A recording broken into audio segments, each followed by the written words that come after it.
नमस्कार, स्वागत है आप सबका आवाज इंडिया टीवी में। मैं हूं प्रदीप शर्मा और आप देख रहे हैं आज की आवाज। आज की आवाज में आज हम बात करेंगे राज सत्ता बड़ी की धर्म सत्ता। ये सवाल इसलिए है क्योंकि हाल ही में जिस तरीके से नरेंद्र महाराज के जन्मदिन के मौके पर महाराष्ट्र के मुख्यमंत्री सहित कई बड़े नेता, महाराष्ट्र के कई दिग्गज नेता, साथ ही स्थानीय नेता भी वहां जो है ननीज के जिस तरह से रत्नागिरी में सेलिब्रेशन किया गया 50वें जन्मदिन के अवसर पर, जिस तरह से वहां राज सत्ता राजनेताओं को देखा गया, उसको लेकर यह सवाल खड़ा होता है कि राज सत्ता बड़ी है कि धर्म सत्ता। इस पर आज हम चर्चा करेंगे। चर्चा के लिए हमारे साथ स्टूडियो में जो हमारे मेहमान हैं उनसे हम आपका परिचय कराते हैं। सबसे पहले परिचय कराते हैं कांग्रेस के उपाध्यक्ष हैं जयप्रकाश सिंह जी। दूसरे मेहमान हमारे हैं नरेंद्र सुर्वे जो हिंदू जनजागृति के प्रवक्ता हैं।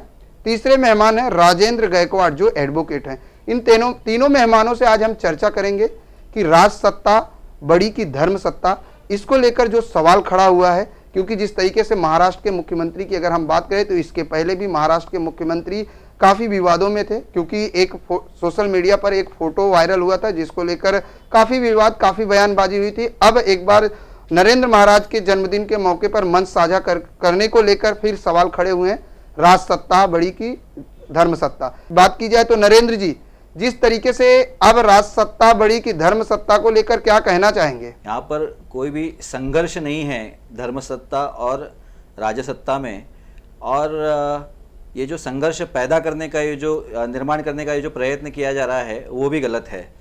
नरेंद्र महाराज जी के कार्यक्रम में अगर मुख्यमंत्री जी गए हैं तो उनका अभिव्यक्ति स्वातंत्र्य है, वो स्वातंत्र्य उन्हें घटना ने उनको दिया है। मुझे लगता है कि नरेंद्र महाराज जी ये हिंदू धर्म के एक जगत गुरु है और एक आदरणीय है हमारे लिए। तो अगर ऐसे व्यक्ति के ऐसे परम पूजनीय नरेंद्र महाराज जी के कार्यक्रम में अगर मुख्यमंत्री जाते हैं तो किसी को क्यों आक्षेप लेने की ज़रूरत है? सिर्फ धार्मिक कार्य ही नहीं, जगत गुरु नरेंद्राचार्य जी महाराज इन्होंने बहुत सारा सामाजिक कार्य भी किया है। लेकिन उनके ऊपर कई आरोप भी हैं नरेंद्र जी। आरोप तो लगते ही रहते हैं, लेकिन आज तक ऐसा भी कोई भी आरोप जो है वो कोई सिद्ध नहीं हुआ है या उसके ऊपर कोई भी आगे चर्चा नहीं हुई। आरोप तो किसी पर भी लगाए जा सकते हैं। तो आज अगर हम देखेंगे तो उन्होंने जो कार्य किया है वो कार्य बहुत ही बड़ा है। आज हम देखते हैं कि उन्होंने महाराष्ट्र में 27 एम्बुलेंस चलाते हैं। उनके भक्तों ने 56,000 रक्तदान करके बॉटल्स अर्पण समाज को दी है। उसी तरह के देहदान का कार्य किया है। और इतना ही नहीं, धार्मिक कार्य जो हिंदू धर्मांतरित हुए थे उनको घर वापसी लेकर आए हैं 1 लाख से ज़्यादा। ये इतना एक महान कार्य करना और सामाजिक कार्य करने वाले व्यक्ति को अगर मंच पर अगर मुख्यमंत्री जाते हैं तो किसी को आक्षेप लेने की क्या जरूरत है? बिल्कुल किसी को आक्षेप लेने की क्या जरूरत है, सवाल खड़े करने नहीं चाहिए। लेकिन नरेंद्र जी अगर बात करें तो जिस तरीके से पूरा राजनीतिक दल वहां पर उमड़ पड़ता है उसमें कहीं ना कहीं ये सवाल खड़ा होता है कि राज सत्ता बड़ी है कि धर्म सत्ता।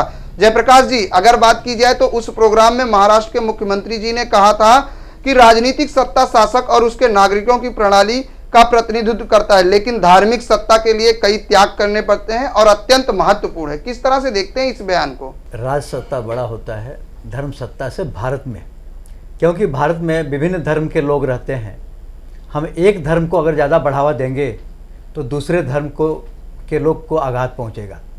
और वो मुख्यमंत्री हैं, उनको सभी लोगों को साथ में लेकर चलना है, इसलिए उनको राज सत्ता पहले समझना चाहिए। राज सत्ता में जो तकलीफ़ें हैं उसको पहले दूर करना चाहिए, उसके बाद धर्म सत्ता के बारे में सोचना चाहिए। हर आदमी अपने अपने हिसाब से अपने अपने धर्म को मानता है, उसके लिए कोई विवाद नहीं है।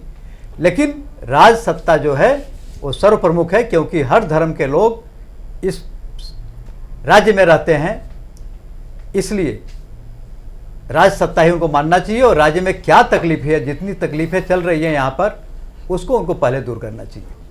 राजेंद्र गायकवाड़ जी, किस तरह से देखते हैं जिस तरह से बहस छिड़ी है और कई सामाजिक कार्यकर्ताओं ने आलोचना भी की है, क्योंकि इस तरीके से राजनेताओं को किसी बाबा या किसी भी तांत्रिक के जन्मदिन के मौके पर इस तरह से इकट्ठा होना कितना वाजिब समझते हैं? पहला तो मुझे कहना है कि कोई भी मुख्यमंत्री पद है ये कॉन्स्टिट्यूशनल पोस्ट है, और हमारे लोकतंत्र के अंदर ऐसा कॉन्स्टिट्यूशनल पोस्ट पर रहने वाला आदमी यदि कोई बाबा के दर्शन के लिए कि ऐसा स्थल पर जाके बाबा को दर्शन लेना या उनके पैर पकड़ना, ये कॉन्स्टिट्यूशनली मुझे उचित नहीं लगता है।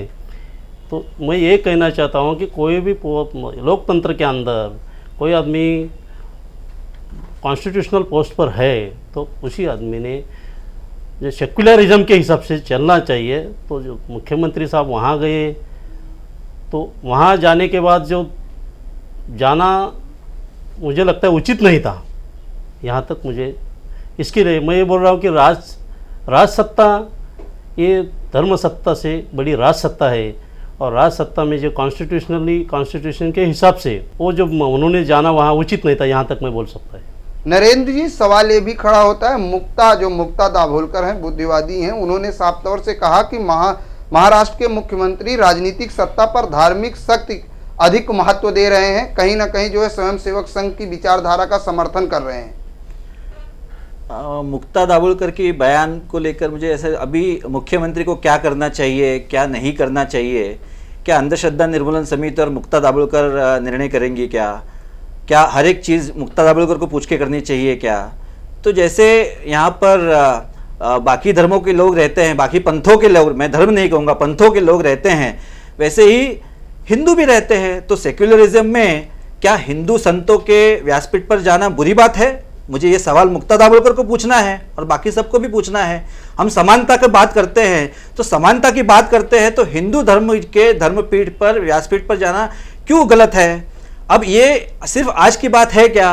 अगर हम इतिहास देखेंगे तो इतिहास में क्या हुआ है, तो पहले हमारे जो कांग्रेस के मुख्यमंत्री थे अशोक चव्हाण जी, वो भी सत्य साई बाबा को तो उनके घर पे लेके आए थे, जो सरकारी गेस्ट हाउस था। हम पृथ्वीराज चव्हाण जी की बात करेंगे, 4 साल पहले पृथ्वीराज चव्हाण जी ने पनवेल में अप्पा साहेब धर्माधिकारी, जो बैठक संप्रदाय के लोग हैं, उनके कार्यक्रम में मैं उपस्थिति लगाई थी और वहाँ पर भी भाषण किया था। इंदिरा गांधी जी के यहाँ पे बहुत सारे धर्माचार्य आते थे।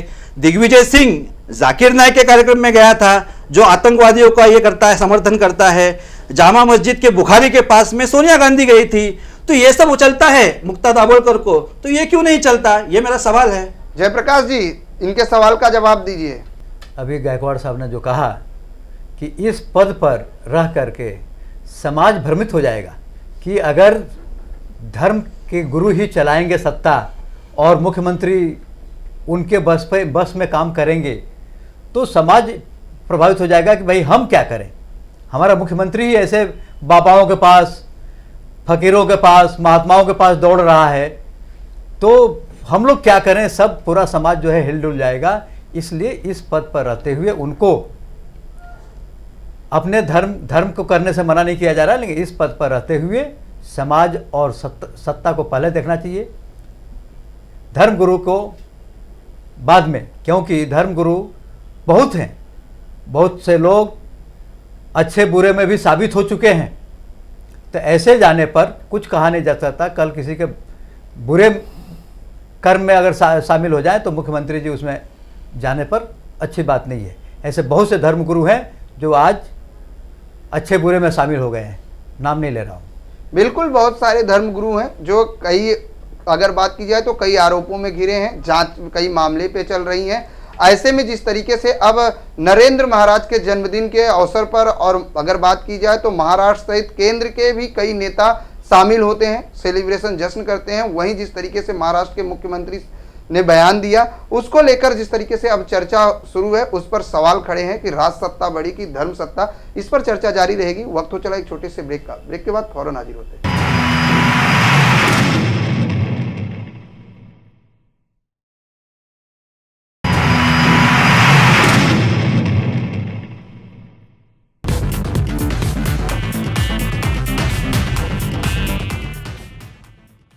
ब्रेक के बाद एक बार फिर से आप सबका स्वागत है। राज सत्ता बड़ी की धर्म सत्ता, इस पर हम चर्चा कर रहे हैं। जयप्रकाश जी, क्या लगता है, क्या कहना चाहेंगे कि महाराष्ट्र के मुख्यमंत्री जो है नरेंद्र महाराज के बर्थडे के दिन, जन्मदिन के मौके पर उनको सम्मानित किया जाता है कैंसर की दवा को लेकर, क्या लगता है ऐसे में एक तरफ जहां सरकार अंध निर्मूलन समिति का अगर बात करें तो बैन करने की बात करती है, ऐसे में जिस तरीके से बात की जाए एक बाबा को सम्मानित करना, एक जिनके ऊपर कई आपराधिक मामले हैं, जांच भी चल रही है, विवादास्पद कई बयान भी हैं उनके, क्या कहना चाहेंगे, कितना सही मानते हैं?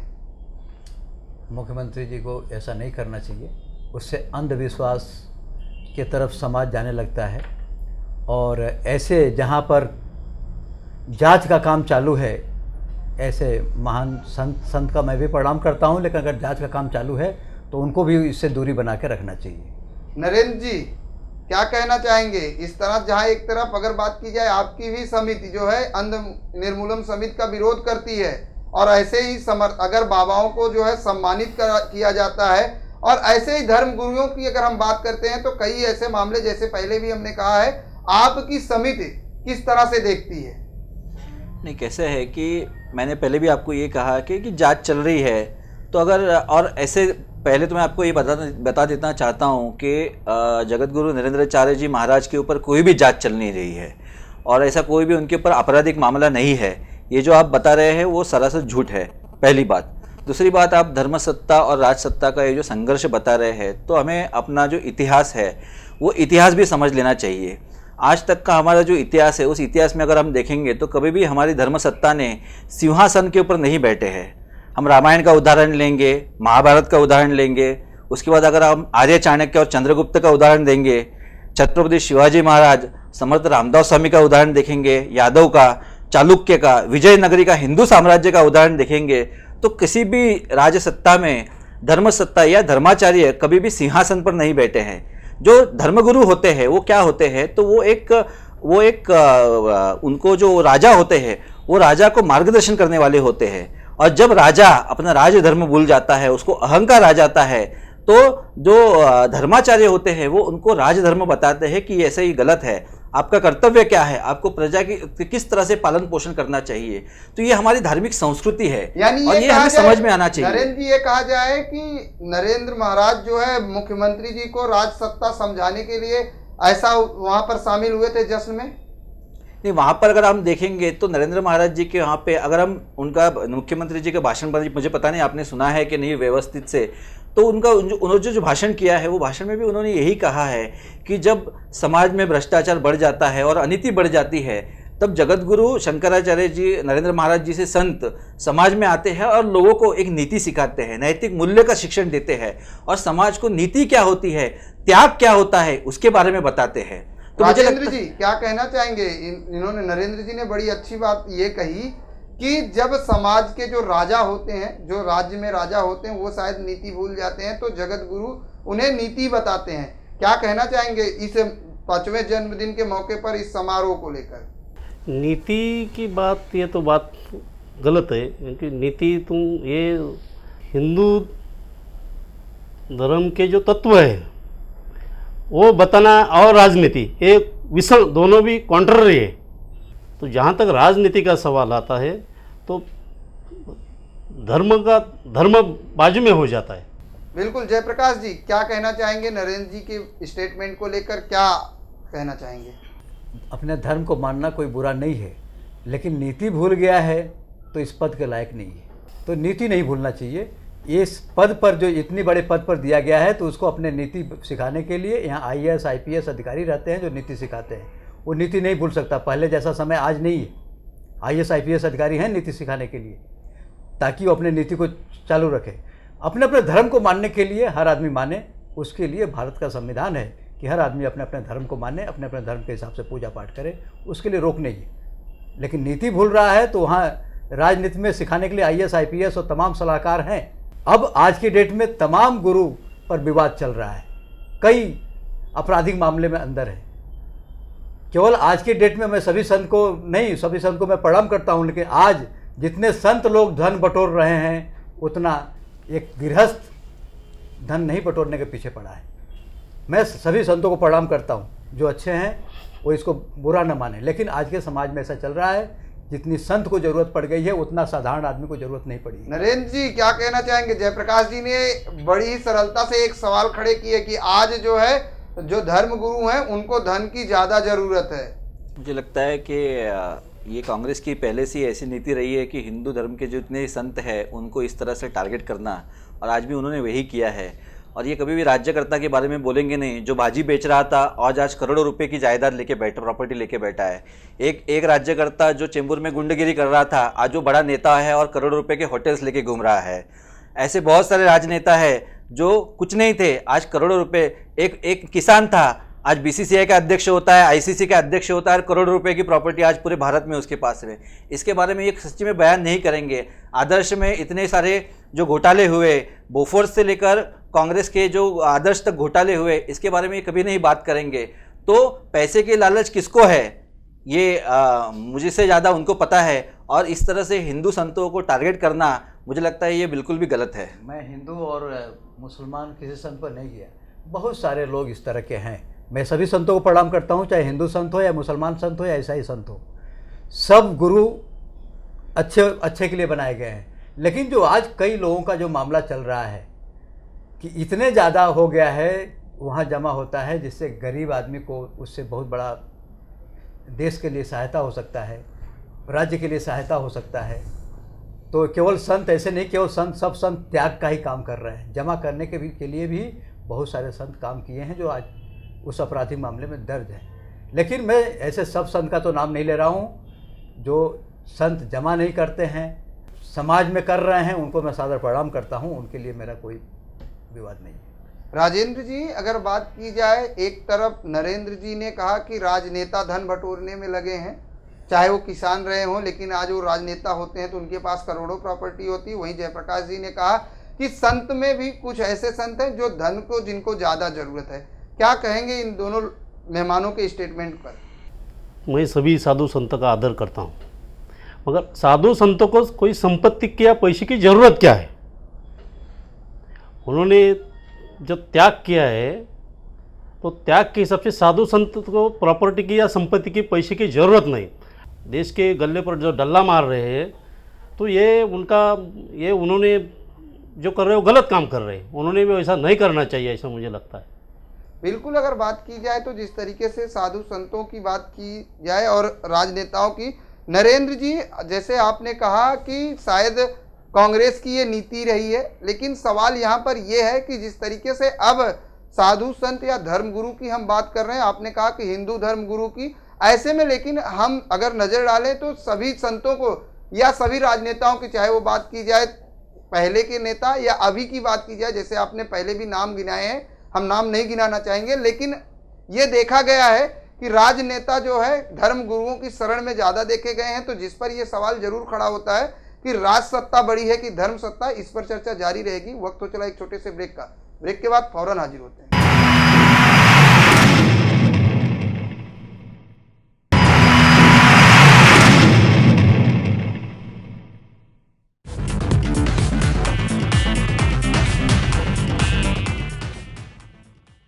ब्रेक के बाद एक बार फिर से आप सबका स्वागत है। राज सत्ता बड़ी की धर्म सत्ता, राज सत्ता बड़ी की धर्म सत्ता सवाल इसलिए है क्योंकि आज महाराष्ट्र के राजनीतिक गलियारे में इसकी चर्चाएं जोरों शोरों में हैं। क्योंकि जिस तरीके से महाराष्ट्र के मुख्यमंत्री साहब एक धर्मगुरु के प्रोग्राम में जाते हैं, वहां पर जो है उनका सम्मान किया जाता है, जिसको लेकर लगातार राजनीति अगर बात करें तो विपक्ष भी लगातार सवाल खड़े कर रहे हैं। वहीं सामाजिक कार्यकर्ताओं द्वारा भी आलोचना की जा रही है।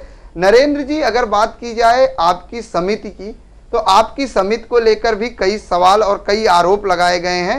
और वहीं अब अगर बात की जाए तो एक नरेंद्र महाराज की, जैसे आपने कहा कि उन्होंने महाराष्ट्र में कई एम्बुलेंस चलाए हैं, उनके जो साधक हैं उन्होंने कई बॉटल ब्लड दिए हैं। लेकिन अगर बात करें तो जो राजगुरु हैं जिनके ऊपर कई आरोप हैं, और अगर कुछ नाम न लें, जिनके ऊपर कई लोग ऐसे हैं जिनके ऊपर आरोप तय भी हुए हैं, उन संतों के लिए आप क्या कहना चाहेंगे? नहीं, मुझे लगता है कि हम आज स्पेसिफिक जिस विषय पर बोल रहे हैं उसी विषय पर आज भी बोलना चाहिए, और विषय को भटकाना नहीं चाहिए। अगर आपको उस महान उस धर्मगुरु के बारे में चर्चा करनी है तो मुझे लगता है कि आपने एक दूसरा चर्चा सत्र रखी है, हम उसके बारे में भी बात करेंगे। तो आज मुझे लगता है कि आज चर्चा जरूर सत्र रखेंगे नरेंद्र जी, लेकिन अगर हम बात करें तो मार्ग से आप लोगों ने ही भटकाया, क्योंकि आप लोग अलग दिशा में जाने लगे थे। चर्चा अलग दिशा में आप लोगों ने ही शुरुआत की, इसलिए मुझे यह सवाल पूछना पड़ा, क्योंकि आपने ही कहा कि लोग जो है हिंदू संतों के खिलाफ जो है आवाज उठा रहे हैं, कांग्रेस की ये नीति है, क्योंकि आपने ही उठाई थी। इसलिए जयप्रकाश जी क्या कहना चाहेंगे? साफ तौर से जैसे इन्होंने कहा नरेंद्र जी ने कि हिंदू संतों के खिलाफ कांग्रेस पहले से ही दुष्प्रचार करने की नीति करती है। कांग्रेस की नीति है हिंदू मुस्लिम सिख ईसाई सब है भाई भाई, तो सभी धर्म के जो गुरु हैं उनको मानती है, आदर करती है कांग्रेस पार्टी। केवल एक धर्म के तरफ जाने से, जैसे उच्च पद पर हैं तो दूसरे धर्म के लोग यही, इसीलिए आपस में थोड़ा ये होता है। जो उच्च पद पर है उनको सबको लेकर चलना चाहिए, ताकि पूरे समाज के लोग एक साथ एक कड़ी में जुड़ के रह सकें और सबका विकास हो। राजेंद्र जी क्या कहना चाहेंगे? जिस तरीके से जयप्रकाश जी ने कहा कि सभी समाज के लोग, सभी समुदाय के लोग एक हैं और सबको एक समानता से देखना चाहिए, लेकिन जो उच्च पद पर हैं उनको अपनी गरिमा और अपने पोस्ट की अहमियत समझनी चाहिए। क्या कहना चाहेंगे? ये तो बात सच है कि जो जयप्रकाश जी ने जो बात की उनसे मैं सहमत हूँ इस बात पर। नरेंद्र जी अगर बात की जाए, जिस तरीके से सवाल खड़े हुए हैं मुख्यमंत्री के नरेंद्र महाराज के जन्मदिन पार्टी को लेकर, आपकी पार्टी अगर बात की जाए आपकी समिति की और आपकी राय की अगर हम बात करें तो क्या कहना चाहेंगे कि क्या वास्तविक में ये जो विषय आज चर्चा का सवाल बना हुआ है इससे कहीं ना कहीं जो है धर्म गुरुओं को बढ़ावा मिलेगा? नहीं, मैंने शुरुआत में ही कहा कि आपका विषय ही गलत है। धर्म सत्ता बड़ी कि राज्य सत्ता बड़ी, ये विषय ही गलत है। धर्म सत्ता और राज्य सत्ता साथ में चलती है तो लोगों का सर्वांगीण विकास होता है, ये पहले समझ में लेना चाहिए।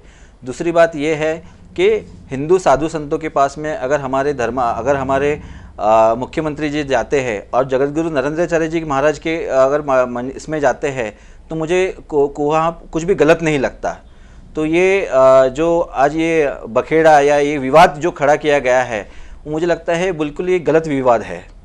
बिल्कुल, अगर बात की जाए, हम जिस तरीके से आपने कहा कि वहाँ पर जाना बिल्कुल गलत नहीं है, जयप्रकाश जी अगर हम बात करें तो जिस तरीके से नरेंद्र जी का कहना है कि नरेंद्र महाराज के बर्थडे सेलिब्रेशन में जाना मुख्यमंत्री जी का कोई गलत नहीं है, लेकिन अगर हम बात करें तो महाराष्ट्र में कई और भी मुद्दे हैं और जगह जहां पर अगर हम बात करें, हाल ही में नासिक की बात करें, वहां पर भी जिस तरीके से तनाव रहा है, ऐसी कई जगह है जहां पर शायद हमारे राजनेता नहीं पहुंच पाते हैं। क्या कहना चाहेंगे? पहले वहाँ पहुँचना चाहिए जहाँ जिस जनता ने आपको चुनी है, उनके मत से आप आज राजा बने हैं, तो पहले उनकी तकलीफ दूर करना चाहिए। और अपने अपने धर्म को तो हर आदमी माने, ये तो संविधान में लिखा हुआ है, लेकिन पहले उनकी समस्या देखिए जिस जनता ने आपको अपना मत दे करके आपको राजा बनाया है।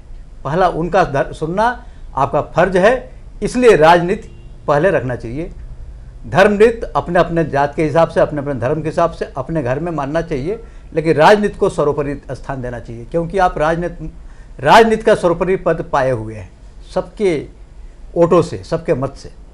बिल्कुल, सबके मत से आप इस पद पे पाए हो। राजेंद्र जी बिल्कुल संक्षेप में जानना चाहेंगे कि व्यक्तिगत आपकी राय क्या है, आपके मन में क्या कुछ सवाल है, आपकी क्या प्रतिक्रिया है कि इस तरह से मुख्यमंत्री साहब बयान देते हैं और खुद सेलिब्रेशन में जाते हैं, वहां मंच साझा करते हैं, क्या कहना चाहेंगे? देखो, मैं पहले ही बोला हूँ कि कोई मुख्यमंत्री एक कॉन्स्टिट्यूशनल पोस्ट है और ऐसा कॉन्स्टिट्यूशनल पोस्ट पर रहते हुए ऐसा कोई रिलीजियस फंक्शन में जाना मैं तो उचित नहीं लगता है मुझे कॉन्स्टिट्यूशन के हिसाब से। जब भी सीएम चुन के आते हैं अपने पोस्ट पर तो वो सभी जनता के या स्टेट के प्रमुख बनते हैं, तो ऐसे हालत में कोई व्यक्तिगत फंक्शन में मुख्यमंत्री जी जैसे लोगों ने जाना मुझे उचित नहीं लगता है। बिल्कुल जाना उचित नहीं लगता है। नरेंद्र जी जिस तरीके से बात की जाए, अब ये सवाल लगातार खड़े हो रहे हैं कि सीएम साहब गए, वहाँ पर स्टेटमेंट दिए, उन्होंने साफ तौर से कहा कि धार्मिक सत्ता का त्याग बहुत अत्यंत महत्वपूर्ण है, लेकिन राजनीतिक सत्ता शासक और नागरिक की प्रणाली का प्रतिनिधित्व करता है। इस तरह से लोगों को कहीं ना कहीं आपको नहीं लगता कि जो सामाजिक कार्यकर्ता हैं वो भी आलोचना कर रहे हैं इस प्रोग्राम को लेकर? और जिस तरीके से आपकी बात की, आपने कहा कि हिंदू संतों को टारगेट किया जाता है, लेकिन यहाँ पर हम किसी संत को टारगेट नहीं कर रहे हैं। यहाँ सवाल ये है कि धर्म सत्ता, क्या लगता है कि धर्म सत्ता हमेशा जो है, जैसे आपने लगातार आप बार बार ये चीज कह रहे हैं कि सवाल गलत है आपका कि राज सत्ता बड़ी की धर्म सत्ता, जब दोनों सत्ताएं शायद साथ होंगी तो शायद देश का विकास होगा, लेकिन आज प्राथमिकता किसको देनी चाहिए, आप क्या कहना चाहेंगे? नहीं, कैसा है ना कि प्राथमिकता हर चीज़ को तो मुख्यमंत्री दे ही रहे हैं। हर एक सवाल जो है आज जो अगर आप देखेंगे तो कुछ महीने पहले महाराष्ट्र में बहुत बड़ा सूखा पड़ा था, तो सूखे के लिए मुख्यमंत्री जी ने पूरे महाराष्ट्र को एकजुट किया और जलयुक्त शिवार जैसी एक बहुत बड़ी एक रेवोल्यूशनरी एक कदम उन्होंने उठाया। और आज हम देखेंगे कि सिर्फ डैम्स नहीं भरे हुए, तो जितने भी जलयुक्त शिवार गांव वालों की मदद से उन्होंने बनाए थे तो आज वो सब भरे हुए हैं। तो आज उसके वजह से अगले 5 साल का जो पानी का प्रश्न है वो मिटा है। ऐसे बहुत सारे काम मुख्यमंत्री जी कर रहे हैं। तो उसके साथ में अगर उन्होंने यहाँ पर जाके दर्शन लिया तो उसमें इतना बखेड़ा और इतना ये करना की ज़रूरत क्या है। दूसरी बात है, आप अंधश्रद्धा निर्मूलन समिति की बात कर रहे हैं। मुझे पता ही था कि अंधश्रद्धा निर्मूलन समिति इसको विरोध करेगी, क्योंकि उनको विदेश से फंड आता है, मिशनरीज से फंड आता है। और नरेंद्राचार्य जी महाराज ने जो क्रिश्चियन में कन्वर्ट हुए थे, हिंदू, उनको हिंदू धर्म में वापस लाया, उनकी घर वापसी की है। तो शायद ये उनको पसंद नहीं होगा, इसलिए उनको विरोध किया है।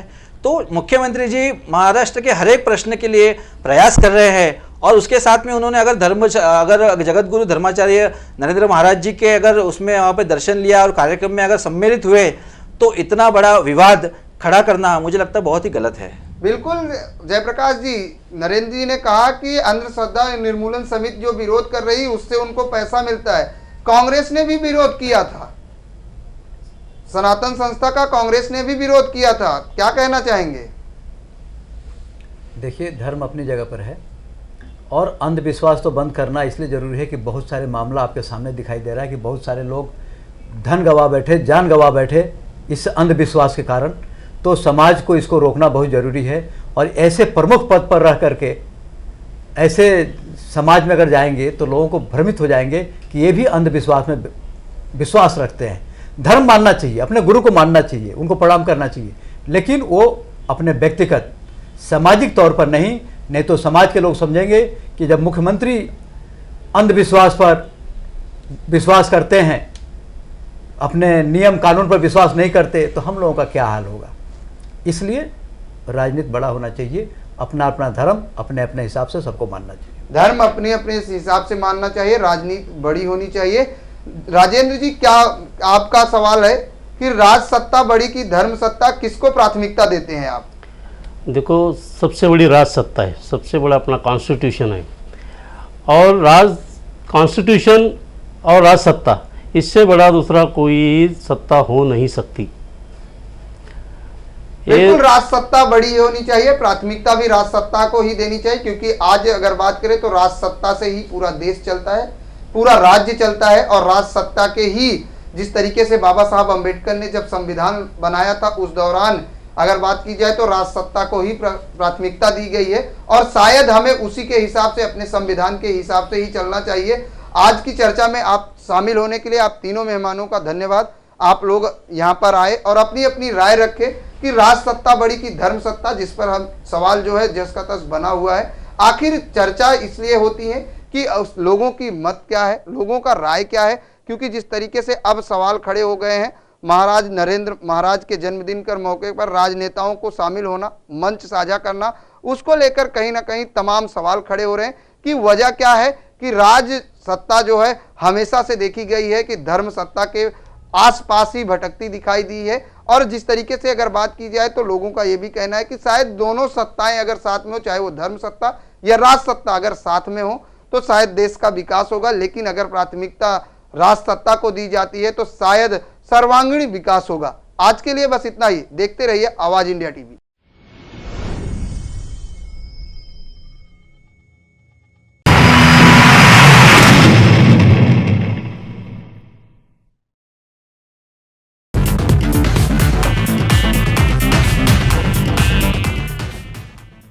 ब्रेक के बाद एक बार फिर से स्वागत है आप सबका। राज सत्ता बड़ी की धर्म सत्ता, धर्म, ये सवाल इसलिए है क्योंकि अगर हम नजर डालें तो सारे राजनेताओं की अगर हम बात करें तो नेताओं की अगर हम देखें तो इसके पहले जैसे बात की जाए तो 2009 में जब अशोक चौहान जी मुख्यमंत्री थे तो उन्होंने सत्य साईं बाबा को अपने बंगले पर लाकर जो है पूजा अर्चना की थी। ऐसे में आखिर क्या वजह है कि जो नेता है वो आज धर्म सत्ता की ओर या धर्म गुरुओं की ओर आकर्षित हो रहे हैं? क्या कहना चाहेंगे राजेंद्र जी? जिस तरीके से बात की जाए, अभी इन्होंने कहा कि इसके पहले भी धर्म सत्ता का ही शायद जो है वर्चस्व रहा है। इस टाइप का ट्रेंड जो है वो प्रतिगामी विचारों का ट्रेंड है। हमें इस देश को, इस राज्य को आगे बढ़ाना है तो पुरोगामी विचार यानी प्रोग्रेसिव विचार हमें अपनाना है। यदि कोई पहला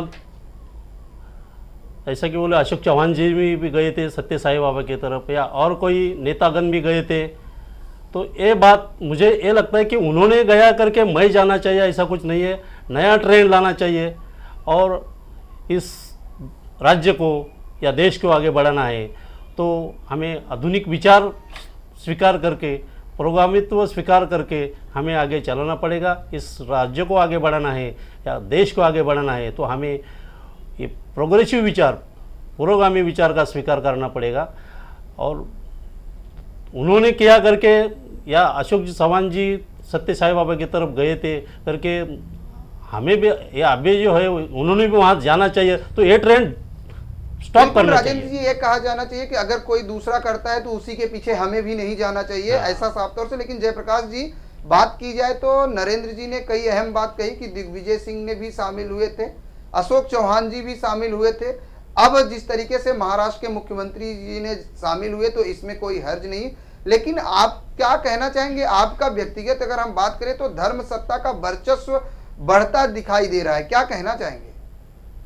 नहीं, वो लोग गए थे।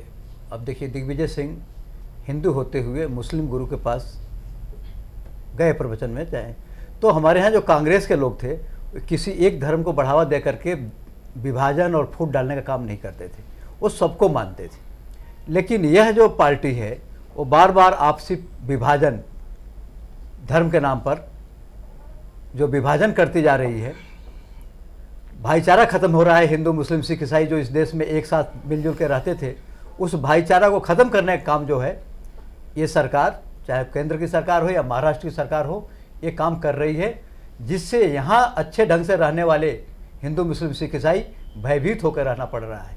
जयप्रकाश जी, सवाल ये भी है कि आपने कहा कि दिग्विजय सिंह गए थे, एक मुस्लिम बाबा के उसमें गए थे, क्योंकि सबको लेकिन मानने क्या के लिए ये माना जाए, हमारा सवाल ये है कि राज सत्ता पर क्या धर्म सत्ता हावी है? नहीं होना चाहिए। धर्म सत्ता अगर हावी होगा और हमारा मुखिया एक ही जगह जाएगा तो दूसरे समाज के लोग भयभीत हो जाएंगे, डर जाएंगे, ठीक से यहाँ उनके लिए सुरक्षित जीवन नहीं रह जाएगा। इसलिए जो बड़े पोस्ट पर हैं, मुख्यमंत्री हैं, प्रधानमंत्री हैं, उनको एक धर्म को आगे बढ़ावा नहीं देना चाहिए और धर्म सत्ता को न समझ करके राज सत्ता समझना चाहिए। लोकतंत्र में सभी धर्म के लोग हमारे साथ हैं, इसलिए राज सत्ता चलाना चाहिए, धर्म सत्ता को अहमियत नहीं देनी चाहिए। नरेंद्र जी, क्या कहना चाहेंगे जयप्रकाश जी की बातों पर? नहीं, अभी इन्होंने कहा कि नरेंद्र महाराज जी के कार्यक्रम में मुख्यमंत्री गए तो बाकी के लोग भयभीत हो गए। तो फिर अगर बुखारी, जामा मस्जिद के बुखारी के पास गए और जाकिर नाइक के पास गए तो क्या हिंदू भयभीत हुए? क्या तो नहीं हुए। तो अगर नरेंद्राचार्य जी महाराज जी के अगर कार्यक्रम में जाते हैं तो मुसलमानों को और क्रिश्चियनों को भयभीत होने की ज़रूरत क्या है? वहाँ पे तो कुछ ऐसा तो डिसाइड हुआ नहीं ना कि बाबा सबने मिलके कुछ आक्रमण करना है, कुछ ऐसा कुछ करना है, ऐसा डिसाइड हुआ क्या? नहीं, तो वो एक सम्मानजनक कार्यक्रम था, तो उसमें भयभीत होने की कौन सी बात है? तो मुझे लगता है ये बुद्धिभेद करने वाला मामला है कांग्रेसियों का। और जैसे अभी इन्होंने बताया कि जाकिर नाइक को मिलने गए, तो जाकिर नाइक के भाषण से आतंकवादी तैयार होते हैं, ऐसे कुछ ही दिनों पहले सभी मीडिया में बातें आई है। तो ऐसे आतंकवादियों का समर्थन करने वाले लोगों के पास में कांग्रेस वाले जाते हैं।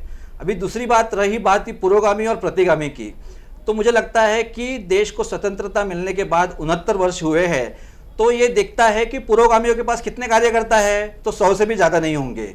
अगर किसी भी कोई भी राज्यकर्ता का कार्यक्रम होता है तो पैसे देके लोगों को बुलाया जाता है, वड़ा पाव देके बुलाया जाता है, दारू देके बुलाया जाता है, खरीद कर लोगों को बुलाया जाता है और लाखों लोग की जनसंख्या ले दी जाती है। नरेंद्र जी, बीच में रोकना चाहूंगा, यहाँ आम जनता की नहीं, यहाँ राज सत्ता और धर्म सत्ता की हम बात कर रहे हैं। वहां अगर हम बात करें तो मुख्यमंत्री साहब ने अपने भाषण में यह भी कहा कि समय बंधन होने के कारण प्रधानमंत्री साहब नहीं आ पाए, नहीं तो वो भी इस प्रोग्राम में शामिल होते। तो उसमें क्या गैर है? उसमें गैर क्या है? अगर हिंदुओं के कार्यक्रम में गए तो गैर क्या है? मुझे यही समझ में नहीं आता है। और उन्होंने जो वहाँ पे कहा, वहाँ पे उन्होंने ये तो नहीं कहा ना कि आप सबसे पहले आप ये समझ लीजिए कि जगत गुरु नरेंद्र महाराज जी को फडणवीस जी की ज़रूरत नहीं है और नहीं फडणवीस जी को नरेंद्र महाराज जी की ज़रूरत है। उन्होंने जो कार्य किया है वो कार्य का गौरव करने वहाँ पे गए थे। आप मदर बिल्कुल, टेरेसा का यानी गौरव ये कहा तो जाए गौरव नरेंद्र करने के जी, लिए गए थे नरेंद्र तो जी, आपको जयप्रकाश जी, जिस तरीके से नरेंद्र जी ने कहा कि नरेंद्र महाराज को मुख्यमंत्री की जरूरत नहीं है और मुख्यमंत्री को नरेंद्र जी महाराज की जरूरत नहीं है, तो आखिर क्या वजह होती है कि जन्मदिन के मौके पर एक साथ मंच साझा करते हैं? देखिए, ये जो पहले कहे कि कांग्रेस के लोग आतंकवादियों के पास गए, अभी अभी जो देश हम पर हमला कर रहा है उसके यहाँ बिना बुलाए केक काटने गए और उसके बाद उसने हमला किया, 18 हमारे सैन्य को शहीद कर दिया उसने। ये कारगिल युद्ध जो है इनके टाइम पर मुशर्रफ जी को लाके समझौता कर रहे हैं, कारगिल युद्ध उसने कर दिया। आतंकवादियों के साथ तो ये दे रहे हैं।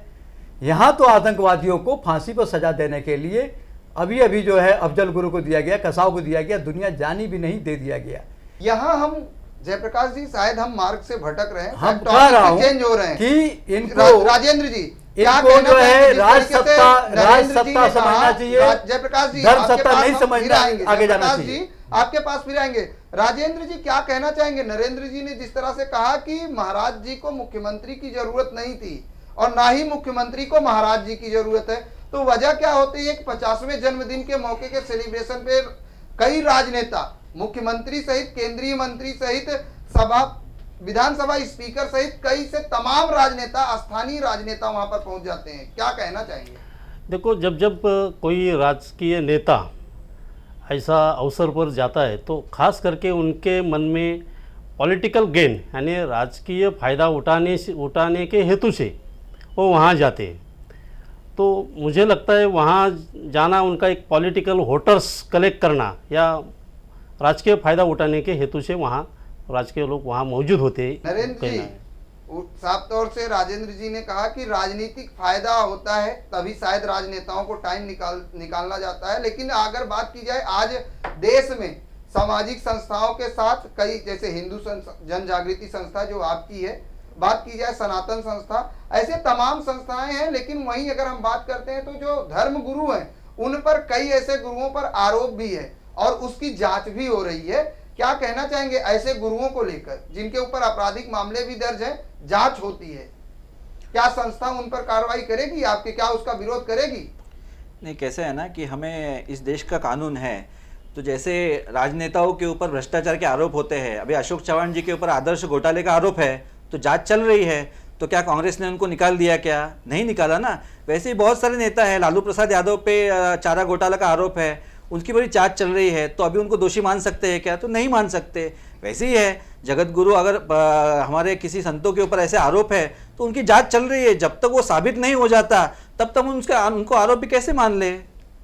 बिल्कुल, जांच साबित नहीं हो जाता है, जब तक उन पर दोष पूरी जो है कोई आधिकारिक पुष्टि नहीं आती तब तक उनको आरोपी नहीं। लेकिन जिस तरीके से अगर हम बात की जाए, अंधविश्वास की बात की जाए, अगर सरकार, जब कांग्रेस की सरकार थी तब भी आपकी संस्था को लेकर कई सवाल खड़े किए गए थे। जब बात की जाए नरेंद्र दाभोलकर की जब हत्या हुई थी तब भी सवाल खड़े हुए थे। ऐसे ही कई सवाल हैं, उस पर हम चर्चा करेंगे, लेकिन वक्त हो चला एक छोटे से ब्रेक का। ब्रेक के बाद फौरन हाजिर होते हैं।